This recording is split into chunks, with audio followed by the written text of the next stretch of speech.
Hello बच्चों, आप सभी का स्वागत है आपका अपने यूट्यूब चैनल कंपोजर पर। तो इस वीडियो में देखेंगे क्लास 10 के सब्जेक्ट सोशल साइंस यानी सामाजिक विज्ञान के वो सारे मोस्ट इंपोर्टेंट क्वेश्चन जो कि आपके एक एक दो नंबर के आपके एग्जाम में पूछे जाने वाले हैं। तो सभी मोस्ट इंपोर्टेंट रहने वाले हैं, तो किसी भी क्वेश्चन को आपने छोड़ना नहीं है। और खास करके जो इस वीडियो में है उन सभी क्वेश्चन को आप लोग अच्छे से प्रिपेयर कर लीजिएगा। तो इससे पहले मैं आप लोगों को एमसीक्यू यानी वैकल्पिक प्रश्न सारे इंपॉर्टेंट दे चुका हूँ। 4 पार्ट में आपको वैकल्पिक प्रश्न दे दिए हैं। अब उसके बाद आपके 2 पार्ट्स में आपको ये क्वेश्चंस देखने को मिलने वाले हैं, तो चैनल के साथ ज़रूर जुड़ जाइए जिन बच्चों ने अब तक चैनल को सब्सक्राइब नहीं किया है, ताकि आपके जो भी इंपॉर्टेंट क्वेश्चंस हैं वो आपके एक भी मिस ना होने पाए। तो यहाँ पे जो सबसे पहला क्वेश्चन हम देख रहे हैं, इसको थोड़ा-सा कर लेते हैं फुल स्क्रीन में, ताकि आप और अच्छे से इसको पूरे क्वेश्चंस को समझ पाएँ और देख पाएँ। पहला जो प्रश्न है इसमें से लगभग ज्यादातर क्वेश्चन आपके एमसीक्यू में मैं आपको कवर करा चुका हूं। बस ये है कि आपका एक बार यहाँ पे रिवीजन भी उन क्वेश्चंस का हो जाने वाला है। और कुछ क्वेश्चन है जो मोस्ट इंपोर्टेंट है बट एमसीक्यू में नहीं आए थे, उनको भी हम यहाँ देख जाएंगे। तो पहला प्रश्न आप देख रहे हैं, उस देश का नाम लिखिए जहां से पुनर्जागरण का अभ्युदय हुआ। तो इटली से किसका अभ्युदय हुआ? पुनर्जागरण का। अगला प्रश्न देख रहे हैं, फ्रेडरिक सारियो कहाँ का निवासी था? फ्रांस का। अगला प्रश्न है, किसकी प्रतिमा फ्रांसीसी गणराज्य का प्रतीक चिन्ह थी? मॉरियन की प्रतिमा। चलते हैं अगले प्रश्न पर। अगला प्रश्न बच्चों आप देख पा रहे हैं, 1871 ईस्वी के पश्चात यूरोप में गंभीर राष्ट्रवादी तनाव का स्रोत कौन सा क्षेत्र था? आंसर है बाल्कन क्षेत्र। अगला प्रश्न है, विलियम प्रथम को संयुक्त जर्मनी का सम्राट कब घोषित किया गया? 1871 में। अगला प्रश्न है, मैं प्रैक्टिस ना करने वाले वकीलों के गुजारे के लिए 1 लाख रुपए सालाना दूंगा, यह किसने कहा? तो आंसर है आपका सेठ जमनालाल बजाज ने। अगला प्रश्न है, प्रिंस ऑफ वेल्स बंबई कब पहुंचा? 17 नवंबर 1921 ईस्वी को। अगला प्रश्न है, साइमन कमीशन भारत कब आया? 3 फरवरी 1928 में। क्लियर है? तो जितने क्वेश्चन बच्चों आप देख रहे हैं सभी को आप मेरे साथ साथ एक बार आंसर भी उसका रिपीट करते जाएंगे। चलते हैं अगले प्रश्न पर। अगला प्रश्न देख पा रहे हैं, लाला लाजपत राय ने साइमन कमीशन का विरोध कहाँ किया था? लाहौर में किया। अगला प्रश्न है, गांधी रिबन समझौता कब हुआ? 5 मार्च 1931। अगला प्रश्न है, दिसंबर 1921 ईस्वी में कांग्रेस का अधिवेशन कहाँ संपन्न हुआ? तो अहमदाबाद। चलते हैं अगले प्रश्न पर। न्यूयॉर्क के शेयर बाजार में शेयरों के मूल्य कब बहुत नीचे गिर गए? 1929 में नीचे गिरे। अगला प्रश्न है, महामंदी कब तक बनी रही? उत्तर है आपका 1930 के दशक के मध्य तक। अगला प्रश्न है, जी 77 का गठन किसने किया? नव स्वतंत्र देशों ने। अगला प्रश्न है, आईएमएफ का पूरा नाम क्या है? तो अंतरराष्ट्रीय मुद्रा केश। अगला प्रश्न देखते हैं, भारत का प्रथम लौह व इस्पात संयंत्र किसने स्थापित किया? जेएन टाटा ने। अगला है, कोलकाता में जूट मिल किसके द्वारा स्थापित की गई? सेठ हुकुमचंद द्वारा। अगला है, जॉन के ने किसका निर्माण किया? फ्लाई शटल का। अब यहाँ पे आपको घुमाकर ये क्वेश्चन दे सकता है, फ्लाई शटल का आविष्कार किसने किया? तो आंसर आ जाएगा जॉन के। अगला प्रश्न है, बुनकरों की निगरानी रखने वाले व्यक्तियों को क्या कहा जाता था? आंसर है गुमास्ता। अगला प्रश्न है, हम्फ्री डेवी ने सेफ्टी लैंप का निर्माण कब किया? 1815 में।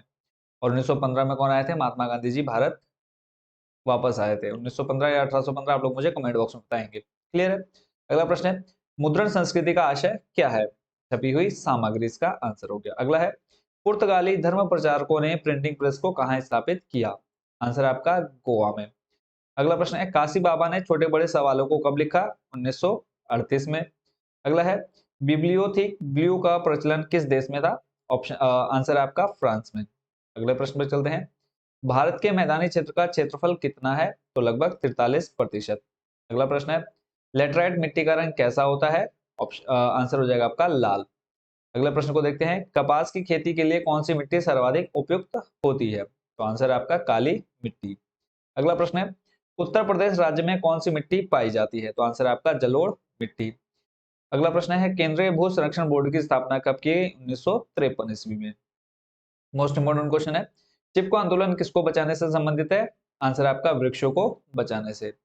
अगला प्रश्न है, वन्य जीवों की सुरक्षा हेतु अधिनियम किस वर्ष लागू किया गया? सन 1972 में। अगला है, सुंदरवन राष्ट्रीय उद्यान किस राज्य में स्थित है? आंसर हो जाएगा आपका पश्चिम बंगाल। नेक्स्ट है, विनोबा भावे ने कौन सा आंदोलन चलाया? भूदान ग्रामदान आंदोलन। अगला प्रश्न है, वे प्रजातियां जो अभी समाप्त नहीं हुई हैं किंतु समाप्त होने की कगार पर है, क्या कहलाती हैं? संकटग्रस्त प्रजातियां। अगला प्रश्न है, कितनी पादप प्रजातियां विलुप्त मान ली गई हैं? आंसर है इसका 20। Most important question, Bhakra Nangal परियोजना किस नदी बेसिन पर बनाई गई है? तो सतलज व्यास नदी बेसिन पर इसको बनाया गया। नेक्स्ट है, हीराकुंड बांध किस नदी पर बनाया गया है? महानदी पर। सिंचाई में जल का कितने प्रतिशत भाग प्रयुक्त होता है? 84%। उत्तर प्रदेश की पूर्वी यमुना नहर का निर्माण कब किया गया? 1882 ईस्वी में। अगले प्रश्न को देखते हैं, भारत की कितनी प्रतिशत जनसंख्या प्रत्यक्ष रूप से अपनी आजीविका कृषि से प्राप्त करती है? लगभग 64%। अगला है, कपास की खेती के लिए कितना तापमान आवश्यक होता है? 20 से 35 डिग्री सेल्सियस। नेक्स्ट है आपका, जूट किस जलवायु का पौधा है? उष्णकटिबंधीय उपनार जलवायु का। नेक्स्ट आपका, चावल की खेती के लिए कितने सेंटीमीटर वर्षा की आवश्यकता होती है? 100 से 200 सेंटीमीटर। नेक्स्ट आपका, भारतीय कृषि का प्रमुख आधार क्या है? आंसर इसका मानसून। नेक्स्ट है आपका, पहला जल विद्युत शक्ति केंद्र कब स्थापित किया गया? सन 1898 में। अगला प्रश्न है, माधवपुर किस लिए प्रसिद्ध है? तो भारत के सबसे बड़े सौर ऊर्जा संयंत्र के लिए। नेक्स्ट क्वेश्चन है आपका, भारत का सबसे बड़ा खनिज उत्पादक क्षेत्र कहाँ स्थित है? तो आंसर हो जाएगा इसका बॉम्बे हाई में। अगला है, सीएनजी का पूरा नाम क्या है? तो कंप्रेस्ड नेचुरल गैस या संपीड़ित प्राकृतिक गैस। अगला प्रश्न है, सबसे पुराने तेल उत्पादक राज्य का नाम क्या है? असम। नेक्स्ट क्वेश्चन है आपका, मोनोजाइट रेत में कौन सा खनिज पाया जाता है? आंसर है थोरियम। चलते हैं अगले प्रश्न पर। अगला प्रश्न देख रहे हैं बच्चों आप स्क्रीन पर, और ये जो जितने क्वेश्चन बच्चों आप देख रहे हैं सारे इंपॉर्टेंट रहने वाले हैं, तो किसी भी क्वेश्चन को आपने छोड़ना नहीं है और कोशिश करिएगा कि सभी क्वेश्चन को आप अच्छे से प्रिपेयर कर लेंगे। क्लियर है? तो वापस देखते हैं, कृषि के बाद सबसे अधिक रोजगार कौन सा उद्योग प्रदान करता है? तो इसका आंसर हो जाएगा वस्त्र उद्योग। अब उसके बाद चलते हैं अगले प्रश्न पर, और लगभग आपके 2 पार्ट में ये वीडियो आने वाली है कंप्लीट, तो चैनल के साथ जरूर जुड़ जाइए। किस उद्योग को आधारभूत उद्योग कहा जाता है? आंसर इसका लौह इस्पात उद्योग। नेक्स्ट है आपका, भारत में अधिकांश पटसन जूट उद्योग कहाँ स्थित है? आंसर हो जाएगा इसका पश्चिम बंगाल में। नेक्स्ट है आपका, कंप्यूटर उद्योग हार्डवेयर उद्योग के रूप में किस दशक में प्रारंभ हुआ? तो 1990 के दशक में। अगला है, भारत का मैनचेस्टर किस राज्य को कहा जाता है? तो आंसर आ जाएगा गुजरात को कहा जाता है। अगला है, शेरशाह सूरी राजमार्ग किस राजमार्ग को कहा जाता है? तो आंसर इसका राष्ट्रीय राजमार्ग संख्या 1 को। भारत का प्रमुख परिवहन साधन क्या है? तो आंसर इसका सड़क परिवहन। नेक्स्ट आपका, कौन सा परिवहन साधन वनांतरण हानियों को घटाता है? आंसर इसका पाइपलाइन परिवहन। नेक्स्ट है, जब व्यापार शहरों शहरों कस्बों व गांव में होता है तो उस व्यापार को क्या कहते हैं? आंसर इसका स्थानीय व्यापार। अगला प्रश्न है, श्रीलंका स्वतंत्र राष्ट्र कब बना? आंसर है 1948 में। नेक्स्ट, श्रीलंका में किस भाषा को राजभाषा का दर्जा दिया गया? सिंहली भाषा को। शासन के 3 अंगों के नाम बताने हैं, तो कार्यपालिका, विधायिका और न्यायपालिका। अगला प्रश्न है, 73वां संविधान संशोधन कब किया गया? 1993 में किया गया। बेल्जियम में कितने प्रतिशत भाग फ्लेमिश क्षेत्र में रहता है? 59% यानी 59%। अगला है, 1970 से 1993 के बीच बेल्जियम ने अपने संविधान में कितने संशोधन किए? तो 4 संशोधन किए। अगला है, मेयर किसका अध्यक्ष होता है? तो नगर निगम का अध्यक्ष होता है। भारत के किसी एक केंद्र शासित प्रदेश का नाम? तो इसका आंसर हो जाएगा लद्दाख। किस संस्था ने, टोटल 8 है तो 8 में से कोई भी आप लिख करके आ सकते हैं, दिल्ली भी हो गया, चंडीगढ़। तो किस संस्था ने महिलाओं को आरक्षण प्रदान किया? तो पंचायती राज संस्था ने। अगला प्रश्न है, भारत में राज्यों की संख्या कितनी है? वर्तमान में 28 है। तो संघ सूची में विषयों की संख्या कितनी है? 97। अगला प्रश्न है, मैक्सिको में ओलंपिक प्रतियोगिता का आयोजन कब हुआ? सन 1968 में। अगला प्रश्न है, मार्टिन लूथर किंग जूनियर के नेतृत्व में कौन सा आंदोलन चलाया गया? नागरिक संरक्षण अधिकार आंदोलन। क्लियर है? चलते हैं अगले प्रश्न पर, और अगला प्रश्न आप देख रहे हैं बच्चों स्क्रीन पर, एफ्रो अमेरिकी कौन थे? तो अफ्रो अमेरिकी बच्चों किन्हें कहा जाता है? अमेरिका में गुलामों के रूप में भेजे गए अफ्रीकी बच्चों को। अगला प्रश्न है, ग्रेट ब्रिटेन की अधिकांश जनसंख्या किस धर्म को मानती है? आंसर आपका ईसाई धर्म को। और कोशिश करेंगे एक ही पार्ट में आपकी वीडियो कंप्लीट कर दूं आज। भारत में संविधान के किस अनुच्छेद द्वारा अस्पृश्यता को समाप्त किया गया? तो अनुच्छेद 17 द्वारा। अगला प्रश्न है, जनगणना 2011 के अनुसार भारत का लिंग अनुपात कितना है? 940। वर्तमान में महिलाओं की साक्षरता दर कितनी है? तो 65% 2011 के अनुसार। जिस राष्ट्र का कोई धर्म ना हो वह सभी धर्मों का आदर करता है, क्या कहलाता है? तो इसका आंसर हो जाएगा धर्मनिरपेक्ष राष्ट्र। अगला प्रश्न है, घर के कार्य और बाहर के कार्य के रूप में क्रमशः स्त्रियों और पुरुषों के लिए कार्य का बंटवारा क्या कहलाता है? आंसर इसका श्रम का लैंगिक विभाजन। चलते हैं अगले प्रश्न पर। अगला प्रश्न है, भारत में संविधान के किस अनुच्छेद द्वारा अस्पृश्यता को समाप्त किया गया? तो आंसर है इसका अनुच्छेद 17 द्वारा। अगला प्रश्न है, जनगणना 2011 के अनुसार भारत का लिंग अनुपात कितना है? आंसर है 940। अगला प्रश्न है, वर्तमान में महिलाओं की साक्षरता दर कितनी है? तो लगभग 65%, जो कि 2011 की जनगणना के अनुसार है।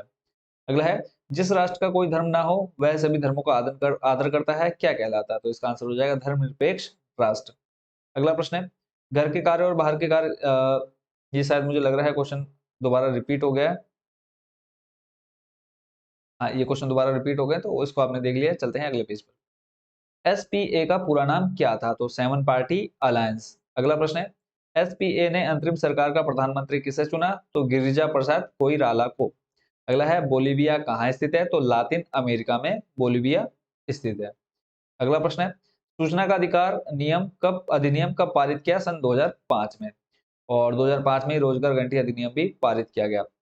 अगला है, डीएमके कहाँ की क्षेत्रीय राजनीतिक पार्टी है? आंसर हो जाएगा तमिलनाडु। अगला प्रश्न देखते हैं, भारतीय जनता पार्टी कब बनाई गई? सन 1980 में। वर्तमान समय में भारतीय जनता पार्टी के नेतृत्व में केंद्र की सरकार का नाम क्या है? तो आंसर है इसका राष्ट्रीय जनतांत्रिक गठबंधन। अगला है, ऑल इंडिया तृणमूल कांग्रेस का गठन किसके नेतृत्व में हुआ? तो आंसर है इसका ममता बनर्जी। अगला प्रश्न है, बहुजन समाज पार्टी का गठन कब हुआ? सन 1984 में। अगला है, 2019 के लोकसभा चुनाव में नेशनलिस्ट कांग्रेस पार्टी को कितनी सीटें प्राप्त हुई? तो आंसर है इसका 5। नेक्स्ट क्वेश्चन है, लोकतंत्र जनता का, जनता के लिए तथा जनता के द्वारा शासन है, यह कथन किसका है? तो आंसर है अब्राहम लिंकन का। नेक्स्ट आपका, विश्व में इस समय किस प्रकार की सरकारें लोकप्रिय हैं? आंसर लोकतांत्रिक सरकारें। किस प्रकार का शासन लोकतांत्रिक शासन व्यवस्था का आधार होता है? कानून का शासन। अगला है, लोकतंत्र में वैधानिक सरकार की अवधि सामान्यतः कितने वर्ष की होती है? तो आंसर है 5 वर्ष। नेक्स्ट है, विश्व के लगभग कितने भाग में लोकतांत्रिक शासन व्यवस्था नहीं है? तो 1/4 भाग में लोकतांत्रिक व्यवस्था नहीं है। नेक्स्ट क्वेश्चन है, भारत जैसे स्थापित लोकतांत्रिक व्यवस्था के सम्मुख लोकतंत्र से संबंधित किस प्रकार की चुनौती है? तो आंसर हो जाएगा विस्तार की चुनौती। नेक्स्ट आपका, पाकिस्तान के तानाशाह सैन्य शासक का नाम लिखिए। तो आंसर है जनरल परवेज मुशर्रफ, सॉरी मुसर जनरल अब देखो नाम इतना अजीबोगरीब, क्या बोलूं इसको, मुशर्रफ, ठीक है, सॉरी की प्रोनाउंसिएशन इसमें काफी बार प्रॉब्लम होती है, बट आप लोग भी 1-2 बार ट्राई करेंगे तो आपसे भी नहीं होगा, मुशर्रफ, ठीक है। तो जनरल परवेज मुशर्रफ। अगला है, श्रीलंका में, और इतनी स्पीड से क्योंकि क्वेश्चन मैं सोच रहा हूँ कि एक ही पार्ट में कंप्लीट कर दूं। देखो सिंपल क्वेश्चन सुनने उसका आंसर आप लोगों ने याद करना है, तो क्वेश्चन को आराम आराम से पढ़ूंगा, फिर उसका आंसर बोलूंगा, वीडियो भी लंबी बनेगी और आपको भी बोरियत हो जाएगी। क्योंकि जिन बच्चों को ये क्वेश्चन याद है वो सिर्फ इसको एक बार रिवाइज करेंगे एग्जाम से पहले पहले, और आप लोग भी अगर इसको डेली रात को सोने से पहले अगर एक बार चला के छोड़ देंगे तो आपको 10 से 15 मिनट में इतने सारे क्वेश्चन आपके तैयार हो जाएंगे एसएसटी के, ठीक है। तो इस वजह थोड़ा सा प्रोनाउंसिएशन में और यहाँ पे कंटिन्यू बोल रहा हूँ, तो इस वजह से प्रोनाउंसिएशन में प्रॉब्लम होगी। जनरल परवेज मुशर्रफ। अगला है, श्रीलंका में गृह युद्ध का अंत कब हुआ? 2009 में। नेक्स्ट आपका, दक्षिण अफ्रीका के विश्व प्रसिद्ध नेता का नाम लिखिए। तो आंसर हो जाएगा इसका नेल्सन मंडेला। नेक्स्ट है, विश्व बैंक का विकास मापने का मापदंड क्या है? तो प्रति व्यक्ति आय के द्वारा नापते हैं ये लोग। अगला है, प्रति व्यक्ति आय को अन्य किस नाम से जाना जाता है? आंसर है आपका औसत आय। राष्ट्रीय ग्रामीण रोजगार गारंटी अधिनियम कब पारित किया गया? 2005 में। थोड़ी पहले मैंने आपको इसका आंसर बताया था, ठीक है। चलते हैं नेक्स्ट क्वेश्चन पर। अगला प्रश्न है, राष्ट्रीय रोजगार गारंटी अधिनियम में कितने दिनों के अकुशल श्रम की गारंटी दी जाती है? तो 100 दिनों की गारंटी दी जाती है। एक गैर परंपरागत ऊर्जा साधन का नाम लिखिए। तो पवन ऊर्जा इसका आंसर हो जाएगा। अगला है, मत्स्य पालन किस क्षेत्र की गतिविधि है? यानी मछली पालन, तो ये हो जाएगा प्राथमिक क्षेत्र की।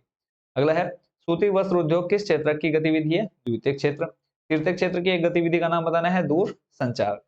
अगला है, तीनों क्षेत्रों के उत्पादनों के योगफल को क्या कहा जाता है? तो एकल घरेलू उत्पाद। नेक्स्ट है आपका, टिस्को का पूरा नाम?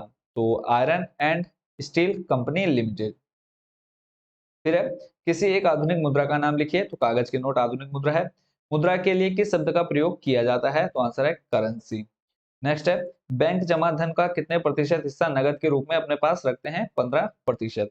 वर्तमान में शहरी क्षेत्रों के निर्धन परिवारों की लगभग कितनी प्रतिशत आवश्यकताएं अनौपचारिक स्रोत से पूरी होती हैं? तो 85% इसका आंसर है। नेक्स्ट आपका, ऋण के वे स्रोत जो सरकार द्वारा पंजीकृत होते हैं क्या कहलाते हैं? औपचारिक स्रोत। फिर है, भारत ने नई आर्थिक नीति को कब अपनाया? 1991 ईस्वी में।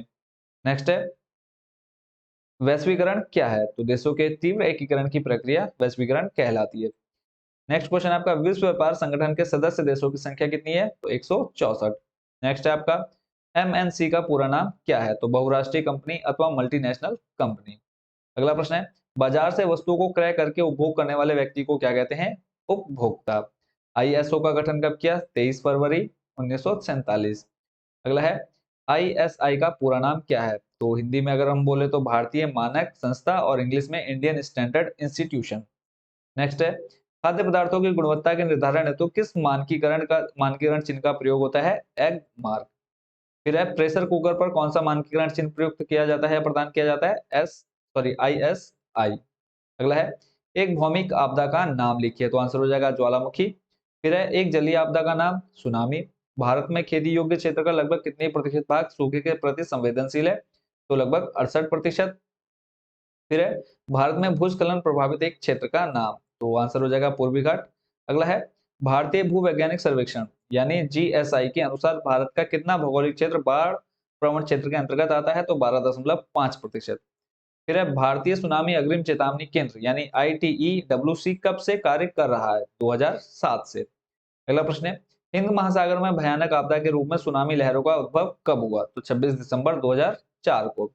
अगला प्रश्न है, 26 दिसंबर 2004 को आई भयंकर सुनामी लहरों से किस राज्य का कौन सा जिला सर्वाधिक प्रभावित हुआ? तो तमिलनाडु का नागपट्टिनम जिला। फिर है, किसी एक सुनामी प्रवण क्षेत्र का नाम लिखिए। तो आंसर हो जाएगा आंध्र प्रदेश। तमिलनाडु भी लिख सकते हैं आप। राष्ट्रीय आपदा प्रबंधन प्राधिकरण का गठन कब किया गया? तो दिसंबर 2005 में। अगला प्रश्न है, राज्य आपदा प्रबंधन प्राधिकरण की अध्यक्षता किसके द्वारा की जाती है? मुख्यमंत्री के द्वारा की जाती है। अगला है, आपदा प्रबंधन प्रशिक्षण संस्थान कहाँ स्थित है? महाराष्ट्र के लातूर में। अगला प्रश्न है, आपदा में फंसे व्यक्ति को ढूंढ निकालने के लिए सहायक एक उपकरण का नाम? Infrared camera. अगला प्रश्न है, भारतीय मानक ब्यूरो ने भारत को कितने भूकंपीय क्षेत्रों में विभक्त किया है? 4 में। अगला प्रश्न है, भारत की प्रथम भूकंपीय चेतावनी कहाँ गया क्वेश्चन? आप प्रथम भूकंपीय चेतावनी प्रणाली की स्थापना कहाँ की गई है? देहरादून उत्तराखंड में। फिर है, देहरादून में प्रथम भूकंपीय चेतावनी प्रणाली की स्थापना कब की गई? तो जुलाई 2015 में। अगला प्रश्न है, राष्ट्रीय बाढ़ नियंत्रण कार्यक्रम कब लागू किया गया? तो 1954 में। फिर है, राष्ट्रीय बाढ़ आयोग की स्थापना कब की गई? 1976 में। अगला प्रश्न है, निगनेड में लगभग कितने जनपदों को शामिल किया गया है? 640 को। फिर है, आपातकाल के दौरान कौन सा रेडियो विशेष रूप से उपयोगी होता है? आंसर है हैम रेडियो। सैटेलाइट संचार के लिए प्रयुक्त शब्दावली क्या है? Set com. Satellite phone terminal के लिए प्रयुक्त शब्दावली क्या है? Set phone. अगला प्रश्न है, भारत की कुल जनसंख्या का लगभग कितने प्रतिशत भाग प्रत्येक वर्ष सूखा से प्रभावित होता है? तो 12% भाग।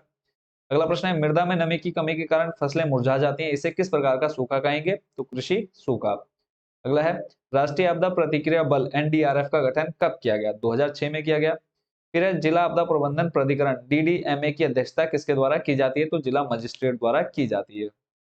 अगला प्रश्न है, अब तक NDRF की कितनी बटालियनों को मंजूरी दी जा चुकी है? तो आंसर है 12। फिर है, किस परियोजना में बहुत ही सामान्य तरीकों से आपातकालीन स्थिति का सामना करने के लिए उपाय ढूंढे जाते हैं? आकस्मिक सामुदायिक परियोजना में। कौन सी परियोजना आधुनिक आधुनिक तरीकों और संस्थानों के आधार पर तैयार की जाती है? तो आंसर है विशेष सामुदायिक परियोजना। फिर है, UNDP का पूरा नाम? United Nations Development Programme. फिर है, NDRF का विस्तारित नाम? तो नेशनल डिजास्टर रिस्पांस फोर्स। अगला देखो, इंपॉर्टेंट क्वेश्चन है, NCC का पूरा नाम? National cadet corps. फिर है, NCC का गठन किस वर्ष हुआ? 1948 में। NSS कब शुरू हुई? 1969 से 1970 के बीच में। फिर अगला और लास्ट पेज, उस एक कार्यक्रम का नाम लिखिए जिससे विद्यार्थी को आपदा प्रबंधन कार्यक्रम में सहायता मिलती है। आंसर है NCC। फिर NSS के कार्यक्रमों गतिविधियों का निर्माण केंद्र सरकार के किस मंत्रालय द्वारा किया जाता है? युवा मामले और खेल मंत्रालय द्वारा। राष्ट्रीय सेवा योजना का आदर्श वाक्य क्या है? राष्ट्रीय सेवा, इसका हो जाएगा not me not you but we. ठीक है, तो इसी के साथ बच्चों आपके जो क्वेश्चन थे कौन से निश्चित उत्तर प्रश्न जो कि आपके एक एक नंबर में ऑब्जेक्टिव में पूछे जा सकते हैं, और ये क्वेश्चन आपके निश्चित में तो आएंगे ही आएंगे, प्लस इसके अलावा ये क्वेश्चन आपको कहाँ देखने को मिलेंगे?